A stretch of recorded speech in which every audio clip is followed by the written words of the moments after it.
রাজধানী ঢাকায় সমাবেশের ডাক দিয়েছে বিএনপি। বুধবার দুপুর 2টায় নয়াপল্টনে বিএনপির কেন্দ্রীয় কার্যালয়ের সামনে এই সমাবেশ অনুষ্ঠিত হবে। এক বিবৃতিতে এ তথ্য জানানো হয়েছে। এতে প্রধান অতিথি হিসেবে বক্তব্য রাখবেন বিএনপির ভারপ্রাপ্ত চেয়ারম্যান তারেক রহমান। এছাড়া সমাবেশে বিএনপির মহাসচিব মির্জা ফখরুল ইসলাম আলমগীর সহ জাতীয় নেতৃবৃন্দ বক্তব্য রাখবেন।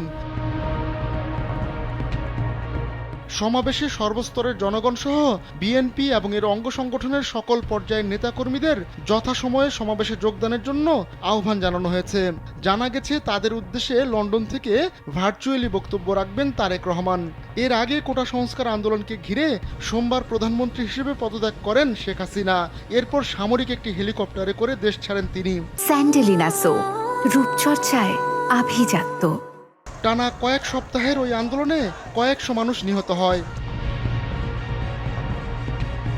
এদিকে দ্বাদশ জাতীয় সংসদ বিলুপ্ত ঘোষণা করেছেন রাষ্ট্রপতি মোহাম্মদ শাহাবুদ্দিন।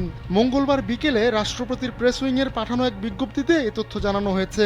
বিজ্ঞপ্তিতে বলা হয়, রাষ্ট্রপতি মোহাম্মদ শাহাবুদ্দিনের সঙ্গে 3 বাহিনীর প্রধান, বিভিন্ন রাজনৈতিক দলের নেতৃবৃন্দ, সুশীল সমাজের প্রতিনিধি ও বৈষম্য বিরোধী ছাত্র আন্দোলনের নেতৃবৃন্দের বৈঠকের সিদ্ধান্তের পরিপ্রেক্ষিতে জাতীয় সংসদ বিলুপ্ত করা হয়েছে।